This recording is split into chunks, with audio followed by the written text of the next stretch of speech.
이 시간 우리에게 주시는 하나님의 말씀은 창세기 10장 8절부터 12절까지의 말씀입니다. 창세기 10장 8절부터 12절까지의 말씀을 교독하겠습니다. 교독하고요, 마지막 절 12절 말씀은 함께 읽습니다. 구스가 또 니무롯을 낳았으니 그는 세상의 첫 용사라.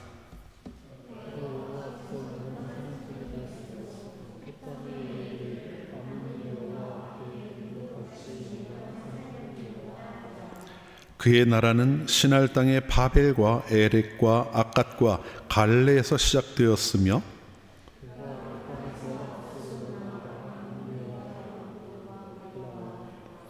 및 니느웨와 갈라 사이에 레센을 건설하였으니 이는 큰 성읍이라. 아멘. 우리는 지난 주일 창세기 8장 말씀을 함께 나누었습니다. 홍수 후에 하나님께서는 노아로부터 다시 시작될 이제 인류가 되죠. 다시 시작될 인류에 대해서 복 주시는 그러한 내용을 함께 보았습니다. 홍수 이후의 사람들 여전히 악한 모습을 가지고 살아갈 수밖에 없었지만, 하나님이 그걸 잘 알고 계셨지만 세상을 향한 하나님의 사랑으로 인해 그들을 그 악한 모습 그대로 품어주시고 또 그들을 구원하시겠다 작정하신 하나님의 모습을 우리가 보았어요. 우리가 9장은 다루지 않았습니다만 그 모습은 9장에도 계속 이어집니다. 9장에도 계속 이어져서 9장 1절 보면 하나님께서 악할 뿐이면 사람들이 다시 복을 주시는 생육하고 번성하라 하는 이러한 약속의 말씀, 축복의 말씀을 또 주시기도 하죠.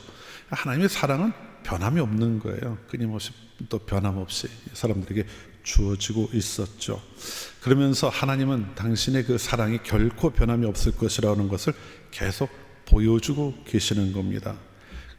다함이 없는, 변하지 않는, 결코 끊어지지 않을 그러한 사랑을 강조하고 있어요. 이건 로마서 8장 39절에 나오는 말씀처럼 세상에 있는 그 어떤 것도 우리를 하나님의 사랑에서 끊을 수 없다고 하는 그 말씀과 같은 맥락에 있는 말씀임을 알 수가 있습니다. 이제 그렇게 하나님의 사랑으로 노아 이후의 시대가 시작이 되고 이제 진행이 되어져 가게 되죠. 그리고 그 뒤에 이제 10장 말씀이 이어지게 되는데요. 여기는 이제 인류가 번성해 나가는, 노아로부터 시작해서 셈, 함, 야벳 세 아들들 통해 이제 번성해 나가는 과정을 보여주고 있습니다. 그리고 우리가 읽은 10장 그 이제 처음부터 이렇게 쭉 나온 말씀을 보면은 족보예요. 계보입니다. 노아가 아들을 낳았고 그들이 또 어떤 아들들을 낳았고 뭐 이런 얘기들이 쭉 기록이 되어 있어요. 근데 뭐 간략하게 이름만 나오죠. 누가 누구를 낳고 누가 누구를 낳고 이런 식으로 계속 이어져 내려가고 있습니다. 그래서 그들이 어떻게 살았는지에 대해서 우리가 가늠해 볼 수 있는 부분은 사실 별로 없어요. 이제 중간중간에 조금씩 설명이 붙어 있는 사람들이 몇 명 있습니다만 오늘은 그 중에 니므롯이라고 하는 사람에 대한 이야기를 좀 함께 살펴보려고 해요. 이제 뒤에 보면 벨렉이라는 사람도 나오지만 벨렉에 대한 이야기를 한다기보다는 그 시대에 언어가 나뉘어졌다 뭐 이제 이런 이야기들이 나오기 때문에 벨렉에 대한 이야기는 아닙니다. 그러나 그 사람에 대한 이야기를 하는 것은 니므롯이 아마 10장의 유일한 것이 아닐까 생각이 들어요. 그래서 니므롯에 대한 이야기를 좀 중심으로 해서 오늘 우리가 무엇을 좀 생각해 봐야 되는지 함께 좀 나누고자 합니다. 오늘 말씀을 보면은요, 그 니므롯에 대해 처음 나오는 설명은 구스의 아들이다 이렇게 이야기를 하고 있어요. 구스의 아들이라고 하는데 사실 구스에 대해서는 우리가 아는 바가 없습니다. 그냥 구스가 함의 자손이다, 노아로부터 저주를 받았던 함의 자손이다라는 정도만 알고 있습니다.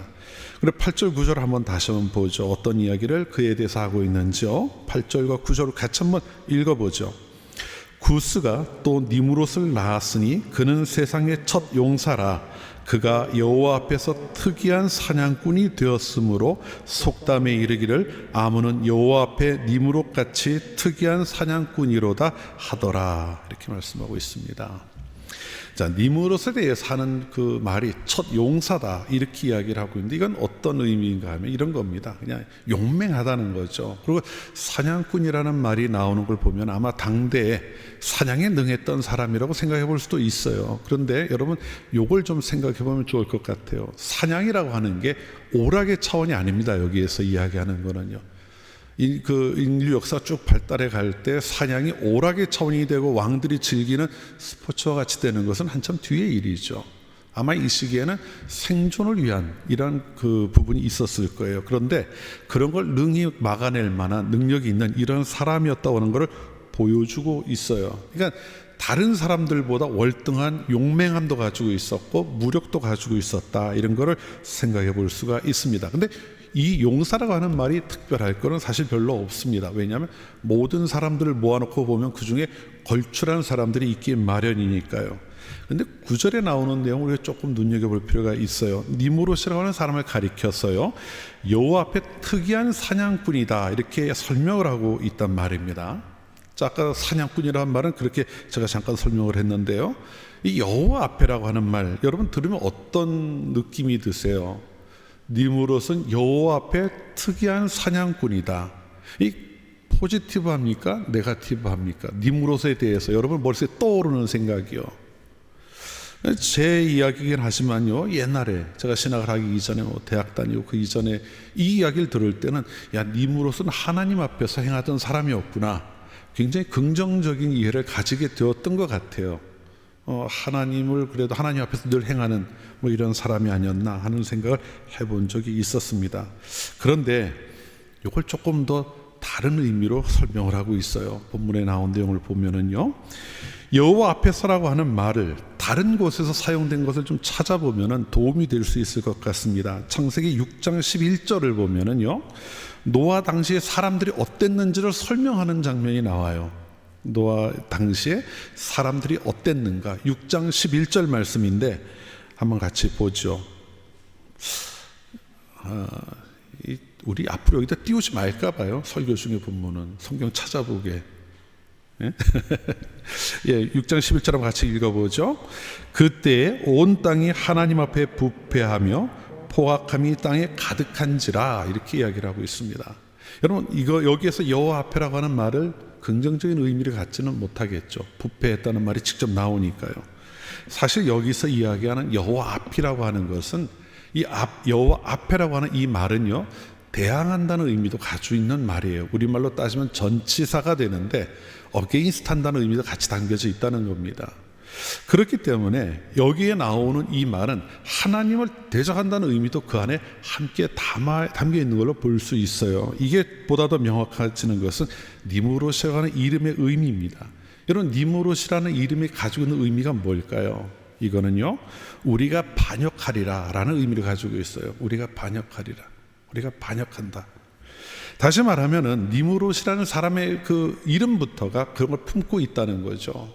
그리고 그가 실제로 하나님 앞에서라고 하는 이 말도 하나님을 대적해서 하나님을 대항하는 자로 살아가고 있었다고 하는 것을 보여주고 있는 겁니다.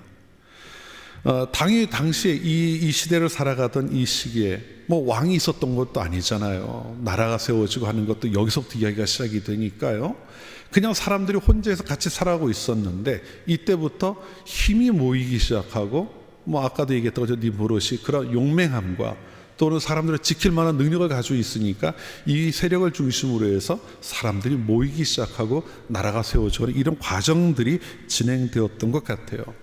그러니까 다른 대항할 대상이 있었던 건 아니라는 의미입니다. 바로 하나님이죠. 서두에도 말씀드렸지만 홍수 직후에 하나님은 아주 명시적으로 이들에게 말씀을 하셨어요. 노아를 통해 말씀을 해주셨죠. 인간 역사 속에 내가 끊임없이 사랑을 이어갈 것이다 라고 하는 것을 말씀하셨습니다. 그런데 그때 함께 하셨던 말씀이 있어요. 뭡니까? 마음과 생각이 항상 악할 뿐이다 라는 걸 하나님도 알고 계셨던 거죠. 그럼에도 불구하고 사랑을 베풀겠다고 말씀하셨던 건데 그 모습이 나타나고 있었던 거예요. 그럼 여러분, 노아 때는 괜찮았다가 시간이 지나가면서 이게 어느 날 불현듯이 훅 튀어나왔을까요? 아닙니다. 노아 때부터도, 이미 노아 시대 때부터도 이러한 모습들은 나타나고 있었어요. 우리가 9장에서 읽지는 않았지만 노아가 자기가 벌거벗고 누워 자는 것을 보고 함이 들어와서 보고는 형제들에게 나가서 막 이제 이야기를 하고 이런 장면을 보고는 함을 저주하는 장면이 나와요. 이해가 잘 안 가죠. 술을 마시고 취해서 늘어져 있다가 아들이 자기를 보고 그걸 비웃듯이 비웃었는지 모르겠는데 얘기하는 걸 보고 저주까지 했단 말이에요. 우리가 일상생활 속에서 볼 때 긍정적으로 평가할 수 있는 부분은 별로 없는 부분 아니겠습니까? 이러한 모습들이 이미 시작되고 있었던 거예요. 그리고 그 이유는 어땠겠습니까? 끊임없이 계속 이어지고 있었던 거죠. 그래서 다시 예전의 모습으로 돌아가는 이러한 상황이 만들어지고 있었던 겁니다. 그러면 홍수가 무슨 의미가 있을까라고 생각할 수도 있겠지만요, 이 홍수 사건은 하나님은 그럼에도 불구하고 너희들을 향한 내 마음은 절대 변치 않을 것이다라는 걸 보여주는 그러한 사건이기도 했던 거죠. 어쨌든 오늘 본문 말씀을 보면은요, 우리가 이제 읽으면서 10절 말씀을 보면은 그의 나라라는 말이 나와요. 아까도 말씀드린 것처럼 니무롯 시대에 나라가 만들어지고 세워지기 시작했던 것으로 보입니다. 니무롯이 나라를 세운 거예요. 나라를 세우고 왕으로 아마 자리를 했겠죠. 그리고 다스리는 자가 된 겁니다. 모든 사람에게 니무롯의 영향력이 미치게 된 것이죠. 그리고 그 주위의 사람들은 함께 모여서 살고 있었을 거예요. 그런데 이것이 왜 문제가 될까 하는 걸 좀 생각할 필요가 있습니다. 나라를 세운다, 그리고 왕을 의지하고 살아간다 하는 이런 부분들이 왜 문제가 될까 하는 것이죠. 이걸 잘 보여주는 사건 하나가 이스라엘 그 역사 속에서도 있어요. 사무엘상을 보면은 이스라엘 처음 왕이 등장하는 장면이 있습니다. 사사 시대를 지내고 마지막 사사인 사무엘 때에 사람들이 사무엘에게 찾아서 우리에게 왕을 세워달라 이런 청을 해요.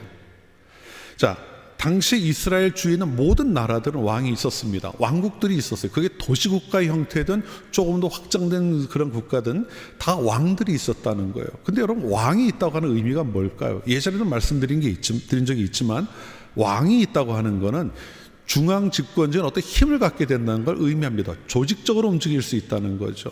어떤 사건이 벌어졌을 때 사람들이 다 모여서, 이스라엘은 그렇게 했잖아요. 모여서 회의하고 결정하고 이런 게 아니라 왕이 결정하고 움직일 수가 있었다는 거죠. 거기에 또 뭐가 더 있습니까? 이스라엘은 문제가 생기면 12지파에서 사람들이 모여서 군대를 그때 만드는 거예요. 근데 그게 군대겠습니까? 오합지졸들이 모이는 형태가 되겠죠. 그런데 왕이 있다, 왕권이 있다고 하는 것은 상비군이 있다는 걸 의미해요. 그러니까 이스라엘 민족이 보기에는 그게 훨씬 더 안전해 보였던 거겠죠. 왕이 있고 주위에 있는 많은 나라들과는 달리 자신들은 그렇게 살아가지 않고 있는데 그게 부러웠던 것 같아요. 그게 훨씬 더 낫다고 생각을 했겠죠. 그러니까 우리에게도 왕을 세워달라는 청을 하게 된 겁니다. 다른 의미가 아니에요. 나를 지켜줄, 우리를 안전하게 살아가게 할 누군가를 찾고 있다는 거예요. 이게 사람들의 기본적인 모습이겠죠. 내 마음이 편안하고 삶의 모든 것이 안정되고 거기에서 내 삶을 누려가는데 어려움이 없는 이런 걸 다 추구하고 있다는 걸 보여주는 것 아니겠습니까? 근데 이스라엘 백성들 같은 경우에는요, 하나님께서 그들을 직접 다스리고 계셨어요. 내가 왕이 된다, 이 이야기를 계속 해오셨단 말이에요. 하나님이 이스라엘을 직접 다스리시면서 그들에게 필요한 것들을 채워가고 계셨는데 이스라엘이 그걸 거부한 거죠. 거부했다기보다는 그거를 신뢰하지 못한 겁니다. 하나님이 보이지 않잖아요. 순간순간 어떤 일을 이루시기는 하는 것 같은데 불안한 거예요. 살아가면서 항상. 다른 나라들은 왕이 보이는 왕이 있고 군대가 만들어졌고 이러니까요. 이게 되지 않으니 불안했던 거죠. 의지할 만한 대상을 찾기 시작했던 겁니다. 사무엘이 그 이야기를 듣고 화가 났어요. 하나님 이럴 수가 있냐. 그러고는 하나님 앞에 나와서 불평을 합니다. 자기 마음을 막 이야기하는 거죠. 그랬더니 하나님이 그에 대해서 이렇게 말씀을 하셔요. 사무엘상 8장 7절 말씀인데요. 여호와께서 사무엘에게 이르시되 백성이 내게 한 말을 다 들으라. 이는 그들이 너를 버림이 아니요 나를 버려 자기들의 왕이 되지 못하게 함이니라. 무슨 이야기입니까? 사무엘은 아마 서운함도 있었을 거예요. 내가 사사로 평생을 하나님 그 이스라엘 백성들을 위해서 하나님 앞에 성실하게 그 일을 감당해 왔는데 왕을 세우라고 하는 이 부분이 아마 서운한 부분도 있었을 겁니다. 그런데 하나님이 하시는 말씀이 다 들어줘라. 그게 너를 버리는 게 아니라 나를 버리는 거다. 이 말씀을 하셨다는 거죠. 다른 무언가 의지할 만한 대상을 찾고 있던 이들이 왕이라고 하는 구체적인 대상을 가지고 내 삶을 의지하고 맡길 만한 대상을 삼겠다고 결정하고 거기에 모든 걸 걸어버리기 시작했던 거죠. 그런데 여러분, 우리 조금 거꾸로 돌아가 봅시다. 이미 하나님이 하셨던 말씀이 뭐예요? 우리가 홍수 끝난 다음에 하나님이 하셨던 말씀 8장에 나오는 내용을 보면 하나님은 세상을 향해 무조건적인 사랑을 베풀겠다고 말씀하셨던 겁니다. 그리고 약속까지 하셨어요. 우리가 9장을 다루지 않아서 그 내용을 보지는 않았습니다만은 언약의 징표까지 세워주셨죠. 다시는 홍수로 너희를 심판하지 않겠다. 내가 너희를 항상 함께 하신다고 하는 그것을 약속으로 보여준 것이 바로 무지개입니다. 그게 9장에 나와 있는데, 요즘 뭐 무지개가 이상한 상징으로 사용되어 있어서 우리가 무지개에 대한 얘기가 좀 어려운데, 여러분 무지개는 하나님 우리 주신 언약의 징표라는 거예요. 우리는 그거를 잊지 않아야 되겠죠. 자, 그런데도 사람들은 그거를 신뢰하지 않았어요. 자신들의 눈에 보이는 힘이 있어 보이는 그런 인물들, 그걸 추구해 나가고 있었던 겁니다. 그들이 왕이 되어, 그런 사람이 우리의 왕이 되어 우리의 삶을 지키고 안전히 끌고 나가면 좋겠다라는 생각을 했던 겁니다. 근데 거기에 니므롯이 딱 맞는 인물로 보였던 것 같아요. 어쨌든 하나님은 이거를요 기뻐하시지 않았습니다. 하나님을 의지하는 대신 다른 것을 의지한다고 하는 것에 대해서 하나님 그 자체를 선한 것을 여기지 않으셨어요. 이것도 이스라엘 역사 속에도 찾아볼 수가 있죠. 이스라엘 출애굽을 합니다. 모세가 하나님을 만나기 시내산에 올라가서 하나님을 만나 40일간 금식하며 하나님을 대면했어요. 그런데 밑에 있던 이스라엘 백성들이 어떤 생각을 합니까? 산에 올라가 하나님을 만난다고 했던 모세가 산에 올라가 40일이 지나도록 내려오질 않는 거예요. 그러니 모세는 죽었구나 이런 생각을 합니다. 그리고 뭘 이야기하죠? 우리를 인도할 신을 만들어내라, 이 요청을 하는 거예요. 우리를 인도해낼 신을 만들어내라 이야기하니까 아론이, 모세 형인 아론이 그물붙이를 모아서 금송아지를 만들고 그걸 섬깁니다. 이걸 보고 하나님이 진노하시죠. 무슨 의미일까요? 하나님이 계시는데 하나님을 말고 다른 뭔가를 내가 의지할 대상으로 삼았다는 거예요. 이게 포인트인 거예요. 금송아지를 만드는 것도 잘못된 건 맞습니다. 그런데 십계명에도 어제 나오지만 십계명 받으러 올라가 있었을 때 아니에요? 그런데 하나님 외에 다른 것을 의지하겠다는 그 마음 자체를 하나님은 선하게 보시지 않은 거죠. 이스라엘 백성들은요 산 밑에 있으면서 굉장히 불안했을 거예요. 야, 우리가 여기까지 나왔는데 모세가 없어졌네? 큰일 났네? 우리 이제 어떻게 살아가지? 이 죽는 거 아니냐? 이 광야에서 뭘 먹고 살고 어디로 가야 되지? 이런 고민을 안 했겠냐는 거죠. 그런 불안함에서 자신들이 섬길 의지할 대상으로 그 신을 만들어 놓고 섬겼던 겁니다. 이게 하나님이 진노하셨던 이유가 되는 거죠. 그런데 여러분, 이러한 이야기, 이러한 모습들이요 과거의 이야기만이 아니라는 걸 우리는 생각할 수 있어야 돼요. 아까 우리 김 집사님 기도하실 때도 언급했지만 우리가 살아가면서 불안합니다. 두려움을 만날 때가 있어요. 여러분 어떻습니까? 여러분이 살아가는 삶 가운데 두려움 또는 불안함 이거 전혀 없이 살아가는 분들 계실까요? 아닐 거예요. 당장 시험을 앞두고 있잖아요, 여러분들. 뭐 이제 다는 아니지만요. 시험 어떻게 될지 몰라요. 얼마나 마음이 불안합니까? 처음 쳐보는 시험인데 어떻게 감당해야 되지? 내가 처음 만나는 일들이 있어요.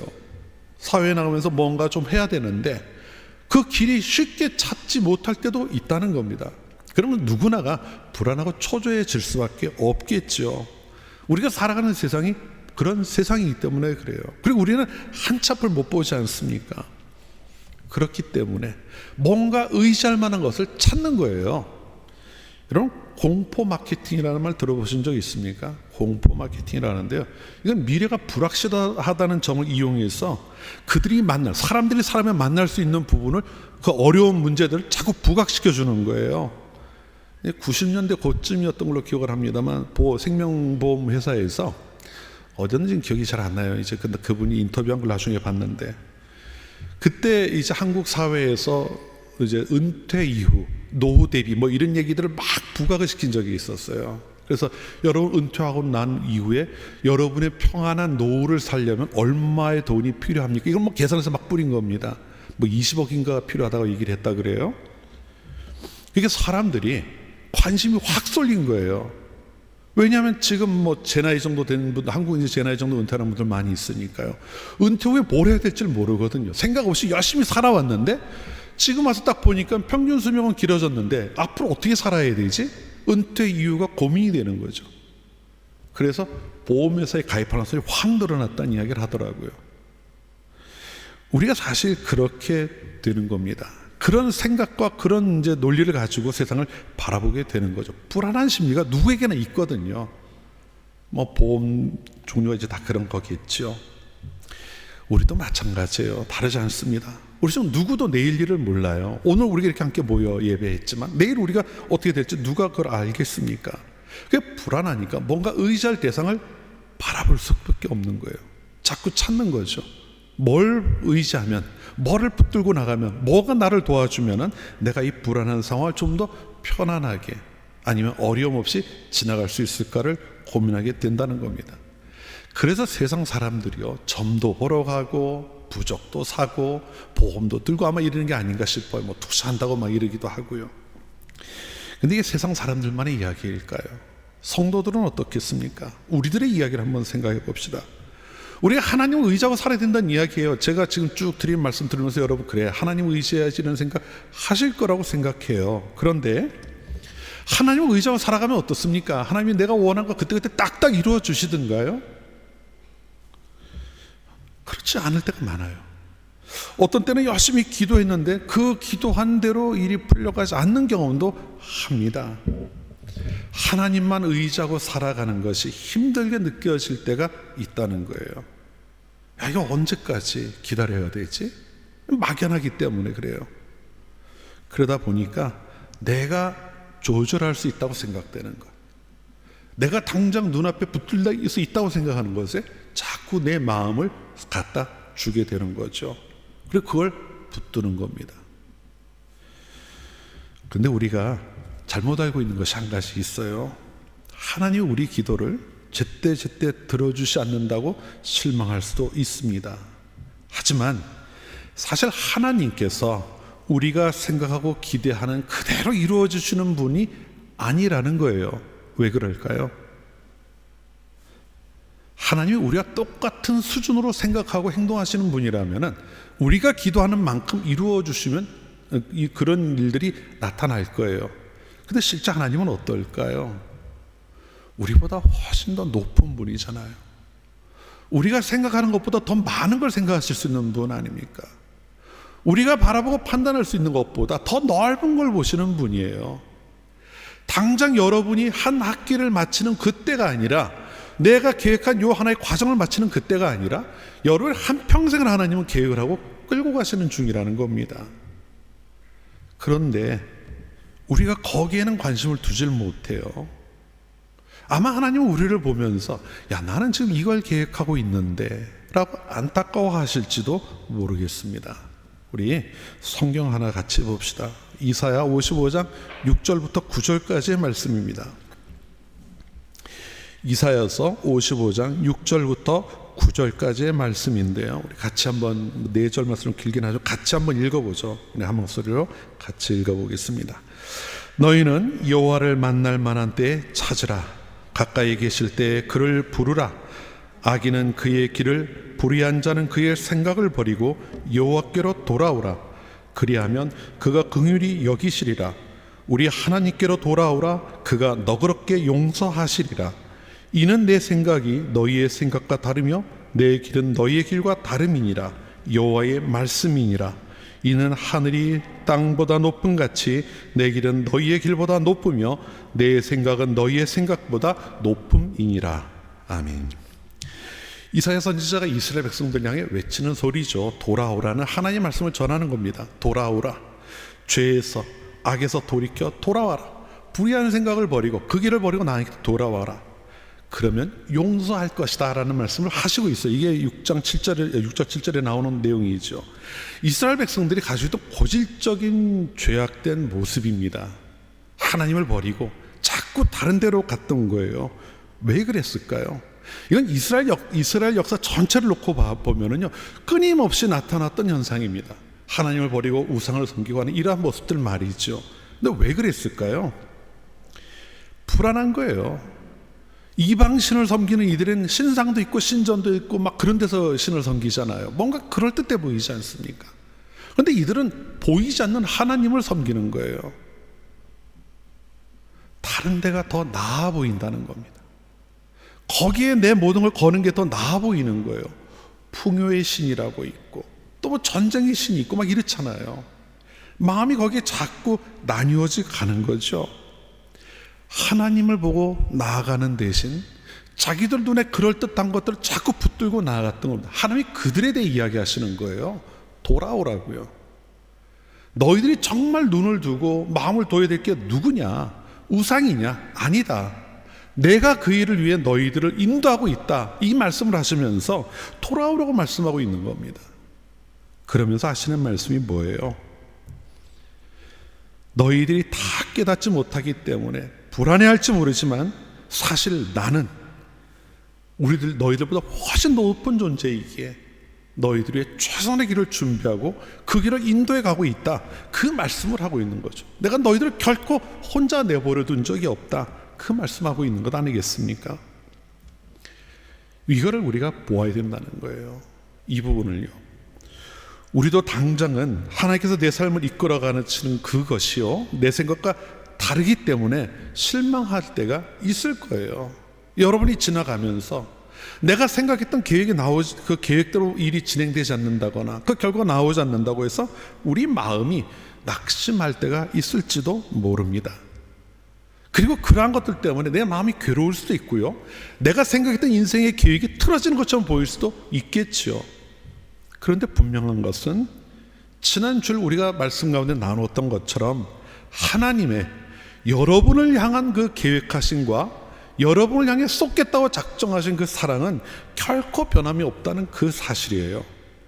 하나님이 여러분을 절대로 그냥 두지 않으신다는 거죠.